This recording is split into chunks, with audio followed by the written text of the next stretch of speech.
નમસ્કાર દર્શક મિત્રો, 11 વાગ્યાના સમાચાર બુલેટિનમાં આપનું સ્વાગત છે। શરૂઆત કરીએ મુખ્ય સમાચારથી। અંતરિક્ષ વિજ્ઞાનના ક્ષેત્રે ભારતની વધુ એક સિદ્ધિ, સ્પેસ વ્હીકલ GSAT-9 થી સાઉથ એશિયન સેટેલાઇટનું થશે આજે પ્રક્ષેપણ। પાડોશી દેશો સાથે ડિપ્લોમસીનો આકરો માર્ગ થશે સરળ, પાડોશી દેશોને સંકટ સમયે મદદ, સંદેશા વ્યવહાર, ટેલિમેડિસિન અને DTH સેવામાં થશે ફાયદો। દક્ષિણ કાશ્મીરમાં શોપિયાનમાં સઘન સર્ચ ઓપરેશન દરમિયાન આતંકીઓએ સુરક્ષા દળો પર કર્યું ફાયરિંગ, એક નાગરિકનું મોત, 2 જવાનો ઘાયલ। શોપિયાન વિસ્તારમાંથી આતંકીઓને સાફ કરવા હેલિકોપ્ટર અને ડ્રોનની મદદથી ચલાવવામાં આવી રહ્યું છે ઓપરેશન ક્લીનઅપ। સ્વચ્છ સર્વેક્ષણ 2017 મુજબ મધ્યપ્રદેશના ઇન્દોર અને ભોપાલે સ્વચ્છતામાં મેળવ્યું પહેલું અને બીજું સ્થાન, ગુજરાતનું સુરત ચોથું અને વડોદરા 10મા સ્થાને। સાફ સુથરા 50ની યાદીમાં ગુજરાતના 12 શહેરોનો સમાવેશ।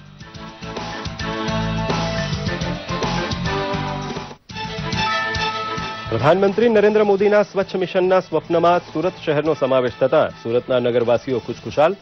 સામાન્ય નાગરિકને પણ સ્વચ્છતાના વિશ્વ ફલક ઉપર સુરતનું નામ જોવાનો ઉમંગ।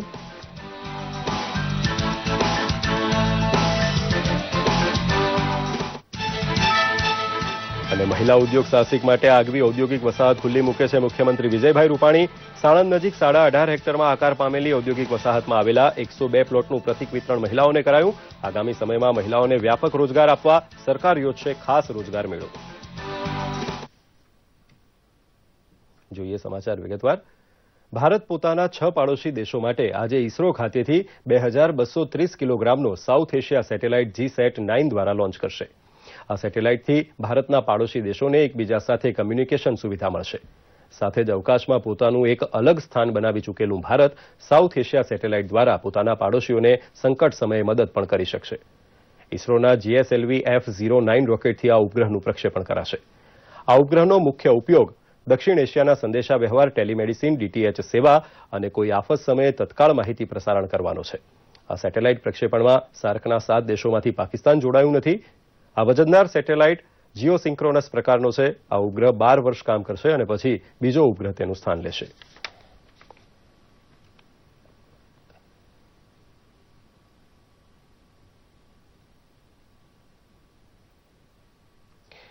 જમ્મુ કાશ્મીરના શોપિયાન જિલ્લામાં ગઈકાલે સાંજે આતંકવાદી હુમલામાં 2 સૈનિકો ઘાયલ થયા હતા, જ્યારે એક નાગરિકનું મોત થયું હતું। મળતી માહિતી મુજબ ઇમામ સાહિબ વિસ્તારમાં આતંકવાદીઓએ સેનાના જવાનો ઉપર ગોળીબાર કર્યો હતો। જવાનોને લઈ જતું વાહન તેની ઝપેટમાં આવી ગયું હતું। ઘાયલ સૈનિકોની હાલત ગંભીર દર્શાવવામાં આવી રહી છે। જમ્મુ કાશ્મીરમાં આતંકવાદીઓનું માથું કચડવા માટે સેનાએ ગુરુવારે દક્ષિણ કાશ્મીરમાં એક મોટું અભિયાન શરૂ કર્યું છે। 20થી પણ વધુ ગામોમાં તપાસ અભિયાન ચલાવાઈ રહ્યું છે। આ ગામોમાં હેલિકોપ્ટર અને ડ્રોને હવામાં ચક્કર લગાવ્યા હતા। 4000થી વધુ જવાનો ક્ષેત્રમાં ફેલાઈ ચૂક્યા છે। આ અભિયાન સવારે શરૂ કરવામાં આવ્યું છે, જેમાં સેના, પોલીસ અને CRPFના જવાનો ભાગ લઈ રહ્યા છે। આ સમયે સેનાના પ્રમુખ જનરલ બિપિન રાવતે કહ્યું છે કે પૂંછની કૃષ્ણ ઘાટીમાં પાકિસ્તાન સેના અને મુજાહિદીનોની ઘૂસણખોરી તેમજ ભારતીય જવાનો સાથે બર્બરતાનો ભારત જડબાતોડ જવાબ આપશે। 16 ડિસેમ્બર 2012ના સામૂહિક દુષ્કર્મ અને હત્યાકાંડના 4 દોષિતોની દિલ્હી હાઈકોર્ટના નિર્ણયને પડકારતી અરજી પર સુપ્રીમ કોર્ટે આજે પોતાનો નિર્ણય સંભળાવશે। હાઈકોર્ટમાં 4 દોષિતો મુકેશ, પવન, વિનય શર્મા અને અક્ષય કુમાર સિંઘની અરજી ઉપર 27મી માર્ચે નિર્ણય અનામત રખાયો હતો। 4એ 13 માર્ચ 2014માં હાઈકોર્ટ દ્વારા દોષિત ઠેરવવા બાબત અને સંભળાવવામાં આવેલી મોતની સજાની વિરુદ્ધ અરજી કરી હતી। વર્ષ 2012માં 16મી ડિસેમ્બરની રાત્રે 23 વર્ષની એક પેરામેડિકલની વિદ્યાર્થીની સાથે દક્ષિણ દિલ્હીમાં નિર્દયી રીતે બસમાં સામૂહિક દુષ્કર્મ કરાયું હતું અને તેને તેના એક મિત્રની સાથે બસમાંથી બહાર ફેંકી દેવામાં આવી હતી। તે જ વર્ષે 29મી ડિસેમ્બરે લાંબી સારવાર બાદ સિંગાપુરની એક હોસ્પિટલમાં આ યુવતીનું મોત થયું હતું। પોતાની જિંદગી માટે મોત સામે જંગ લડનાર આ બહાદુર યુવતીને દેશે નિર્ભયા નામ આપ્યું। એક યુવતી સાથે થયેલા ખૂબ જ શર્મનાક અને ક્રૂર અપરાધે સમગ્ર દેશને હચમચાવી નાખ્યો હતો। કેન્દ્રીય શહેરી વિકાસ મંત્રી વેંકૈયા નાયડુએ ગઈકાલે રાજધાની દિલ્હીમાં સ્વચ્છતાના આધાર પર સર્વશ્રેષ્ઠ શહેરોના નામોની જાહેરાત કરી હતી।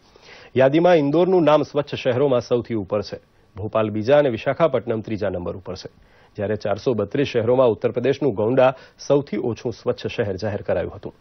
ગયા વર્ષે ટોપ ઉપર રહેલું મૈસૂર આ વર્ષે 5મા સ્થાન ઉપર આવી ગયું છે, જ્યારે ગુજરાતનું સુરત 4થા સ્થાન ઉપર છે। વારાણસીએ પણ પોતાના રેન્કિંગમાં જબરજસ્ત સુધારો કરતા ગયા વર્ષના 418મા સ્થાન પરથી આ વર્ષે 32મું સ્થાન મેળવ્યું છે।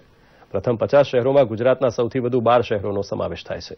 દેશભરમાં કરાયેલા સર્વેમાં દેશના તમામ લોકોએ માન્યું છે કે સ્વચ્છતા અભિયાન શરૂ કર્યા બાદ તેમનું શહેર પાછલા વર્ષની સરખામણીમાં વધુ સ્વચ્છ બન્યું છે.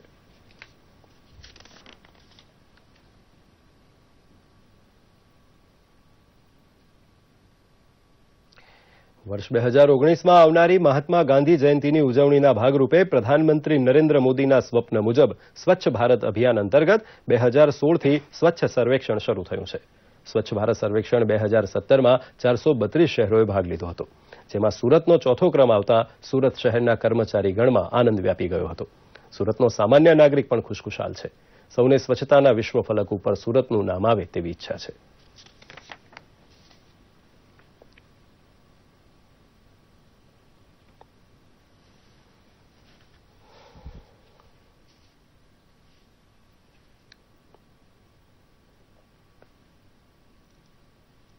ये जो सर्वेक्षण में हमारा जो प्रगति हुई है उसके लिए मैं आम जनता को जिसने सहयोग दिया है, हमारे जो कर्मचारीगण हैं जिन्होंने सहयोग दिया है, और खास करके जो पदाधिकारी और पदाधिकारी और जो काउंसिलर है, एनजीओ है, वो सब ने जिसने भी ये कामगिरी में हमको सहयोग दिया है, मैं उसका सबका आभारी हूँ.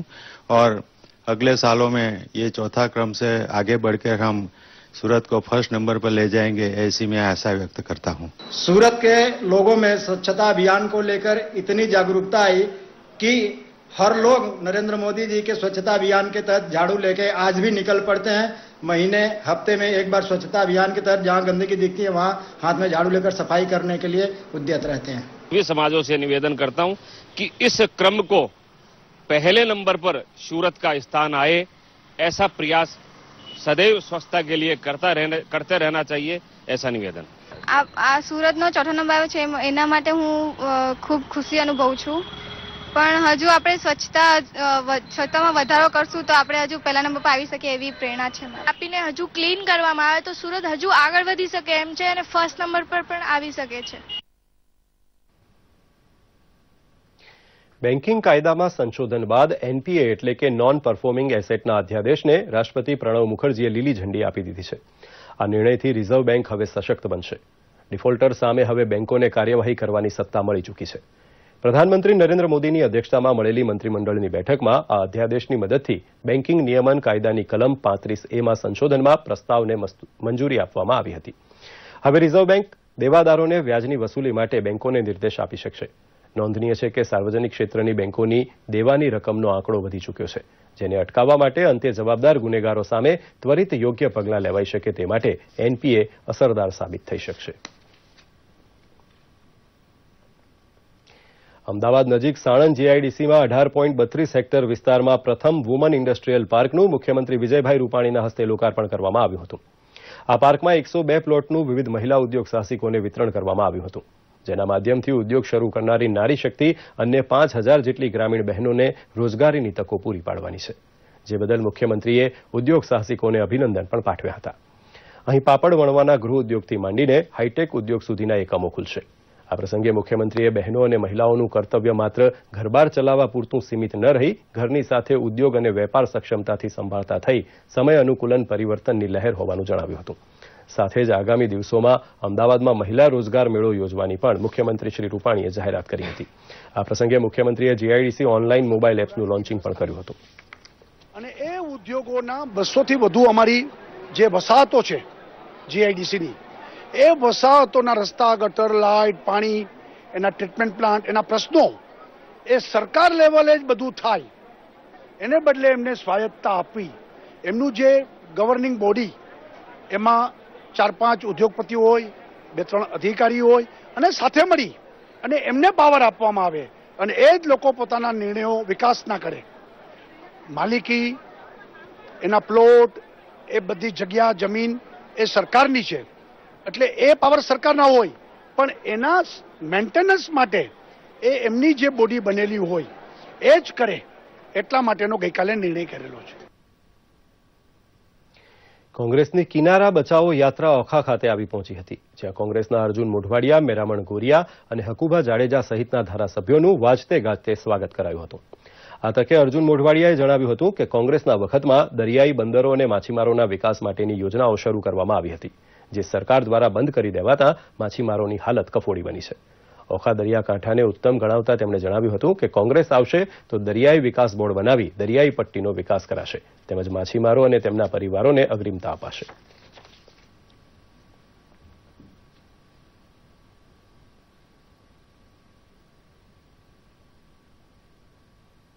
દરિયાઈ પ્રવાસન છે એ ગંદો દરિયો હોવા છતાં કેરાલામાં સૌથી વધારે વિકસ્યો છે, જ્યારે ઉત્તમ દરિયો હોવા છતાં અને લાંબામાં લાંબો દરિયો ગુજરાત પાસે હોવા છતાં આપણે આ દરિયાનો પ્રવાસન તરીકે વિકસાવી શક્યા નથી. એ કમનસીબી છે. કોંગ્રેસની સરકાર આવશે તો દરિયાઈ વિકાસ બોર્ડ બનાવીને અમે આ જે દરિયાઈ પટ્ટીનો વિકાસ સાર્વત્રિક રીતે હોલિસ્ટિક રીતે જે વિકાસ કરવાનો છે અમે કરીશું. રાજકોટ મહિલા પોલીસ સ્ટેશન રાજ્યનું પ્રથમ એવું પોલીસ સ્ટેશન બન્યું છે કે જ્યાં લાઇબ્રેરી શરૂ કરવામાં આવી હોય. ઝવેરચંદ મેઘાણીના પૌત્ર પિનાકી મેઘાણી દ્વારા લાઇબ્રેરીને પુસ્તકોનું દાન કરવામાં આવ્યું છે. પોલીસ મથકમાં આવતા અરજદારો પણ પુસ્તક વાંચન અને સાહિત્ય પ્રત્યે રસ કેળવે તે માટે આ પ્રકારનો પ્રયોગ હાથ ધરાયો છે. લાઇબ્રેરીમાં ઝવેરચંદ મેઘાણીના કાવ્યો, નવલકથાઓ અને નવલિકાઓ સહિત 75 જેટલા પુસ્તકો રાખવામાં આવ્યા છે, જેમાં યુગવંદના, સિંધુ, રવિન્દ્ર વીણા અને સોરઠ તારા વહેતા પાણી સહિતના લોક સાહિત્યથી ભરપૂર પુસ્તકોનો સમાવેશ થાય છે. આગામી સમયમાં રાજકોટ પોલીસ કમિશનર કચેરીમાં પણ આ પ્રકારની લાઇબ્રેરી બનાવવાનું આયોજન કરવામાં આવ્યું છે. પૌત્રે ડોનેટ કર્યું છે અને મહિલા પોલીસ સ્ટેશન ખાતે ગયા રવિવારે એનું અનાવરણ માનનીય પોલીસ કમિશનર શ્રી ગેહલોત સાહેબ દ્વારા કરવામાં આવ્યું છે અને ભવિષ્યમાં પણ આ જ રીતે કમિશનર કચેરી ખાતે પણ આવા જ પ્રકારનું એક પુસ્તકાલય જે અહીંયા કમિશનર કચેરી ખાતે આવતા અરજદારોને એમના બિઝી શિડ્યુલમાંથી કંઈક વાંચવા માટે મળી જાય એના માટે એનું અનાવરણ કરવામાં આવશે. રવિવારની રાત્રે જાફરાબાદના દરિયામાં 26 નોટિકલ માઇલ દૂર ભગવતી પ્રસાદ નામની બોટ અચાનક ડૂબી ગયા બાદ 5 ખલાસીને બચાવી લેવાયા હતા, જ્યારે 3 લાપતા થયા હતા, જે પૈકી એક બહાદુર માછીમાર ધવલ વંશ સતત 30 કલાક સુધી અન્ય એક માછીમાર ચેતન લક્ષ્મણભાઈની લાશ સાથે તરતો રહ્યો હતો અને આખરે અલંગના દરિયામાં પહોંચતા તેને બચાવી લેવાયો હતો. પાછળથી તેને જાફરાબાદ પહોંચાડાયો હતો. બીજી તરફ હજુ પણ દરિયામાં ગુમ એક માછીમારની શોધખોળ ચાલી રહી છે. 24 નોટિકલ માઇલ દૂર લગભગ રાત્રે 12 વાગ્યાના સુમારે દરિયાના તોફાનમાં આ બોટ ડૂબી ગઈ હતી. 8 માછીમાર દરિયામાં કૂદી પડ્યા હતા. અન્ય એક બોટે 5 માછીમારને બચાવી લીધા હતા, જે ગઈકાલે જાફરાબાદ પહોંચ્યા હતા. બોટના પટ્ટા જે હતા નીકળી ગયા, પવન બહુ વધી ગયો હતો, તો પછી અમે લંગર છોડી દીધી. લંગર છોડી પછી સૂઈ ગયા અમે. 3:30 વાગે પછી મોજાની જે લહેર આવી એ રીતના બોટ અમારી પલટી મારી ગઈ. પછી એમાંથી અમે 5 જણ ભેગા રહ્યા, અમારી 3 અલગ પડી ગયા અને અમે 5 સાથે રહ્યા. ખરેખર આમ દરિયાની અંદર આવા એક્સિડન્ટ તો બનતા રહે, પરંતુ કોસ્ટગાર્ડની કામગીરી અમને બહુ સરસ લાગી કે ગમે ત્યારે પણ રાતના 12 વાગે આપણે એને મેસેજ આપો એટલે સ્થળ ઉપર પહોંચી જાય છે અને બોટનો કોઈ અત્યારે પત્તો લઈ ગયેલો નથી. ત્યાર પછીના 2 માણસો જે હતા એની પણ ડેડ બોડી મળી છે. શિયાળ બેટના હતા છન્નાભાઈ રણછોડભાઈ કરીને, એની ડેડ બોડી મળી અને અંતિમ સંસ્કાર પોસ્ટમોર્ટમ કરીને કરાવ્યું અને બોટ હજી શોધખોળ ચાલુ છે, બોટ મળેલ નથી હજી. એને લેવી મારફતથી 6 જણાને બચાવ કરવામાં આવ્યો અને 2 ને જે તરતા નહોતું આવડતું એટલે એ 2 એક્સપર્ટ થઈ ગયા છે. તો ગવર્મેન્ટ જો નેવીનું જે શિયાળ બેટને દરિયા કિનારા વિસ્તારમાં નેવીનો એટલી બધી સ્પીડથી જો બચાવ કરવામાં આવે તો નેવી સરકારશ્રીનો અમે આભારી છું. મોરબી શહેરની સામાજિક સંસ્થા હેતુબંધ દ્વારા મોરબીમાં એક પ્રેરક કાર્યક્રમનું આયોજન કરવામાં આવ્યું હતું. આ કાર્યક્રમ અંતર્ગત શહેરના અગ્રણી મહાનુભાવો અને બીએપીએસ સંસ્થાના અપૂર્વ મુનિના વડપણમાં પ્રસંગોચિત વક્તવ્ય સાથે વ્યસનમુક્ત પરિવારોનું સન્માન કરવામાં આવ્યું હતું. નોંધનીય છે કે જે રીતે સમાજમાં અને ખાસ કરીને યુવાઓમાં વ્યસનનું વળગણ જોવા મળી રહ્યું છે તેને દૂર કરવાના ઉદ્દેશ્ય સાથે આ કાર્યક્રમ યોજીને વ્યસનમુક્ત ભારત બનાવવાની દિશામાં યોગદાન આપવા યોજાયેલા આ પ્રસંગે જિલ્લા કલેક્ટર આઈ.કે. પટેલ અને જિલ્લા વિકાસ અધિકારી સુનિલ કુમાર સહિત મહાનુભાવો ઉપસ્થિત રહ્યા હતા.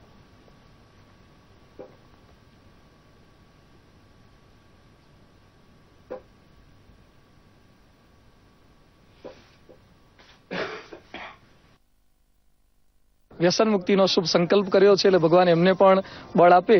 એટલે ઘણા બધા લોકોની અંદર એક પોઝિટિવિટી જનરેટ થઈ છે. ચંદ્ર પર જેણે પહેલો પગ મૂક્યો એણે વાક્ય બોલ્યા હતા, it's a small step for a man but giant leap for mankind. આ એક પહેલું પગલું છે, આ તો ટ્રેલર છે. આવનારા દિવસોની અંદર આખી ફિલ્મ વ્યસન મુક્તિની મોરબી શહેરને જોવા મળે એ જ ભગવાન સ્વામિનારાયણ પ્રમુખ સ્વામી મહારાજ મહંત સ્વામી મહારાજના ચરણોમાં પ્રાર્થના. આ એક મારો લોકોને એક સંદેશ છે કે વ્યસન મુક્ત થાવ, તંદુરસ્ત બનો અને સમૃદ્ધ બનો અને વિકાસ કરો, એવા એક સારા હેતુથી અને સારા સંદેશ માટે અમે એક આ કાર્યક્રમ કરેલો છે. તો આ સાથે જ આ સમાચાર બુલેટિન અહીં સમાપ્ત કરીએ છીએ. નમસ્કાર.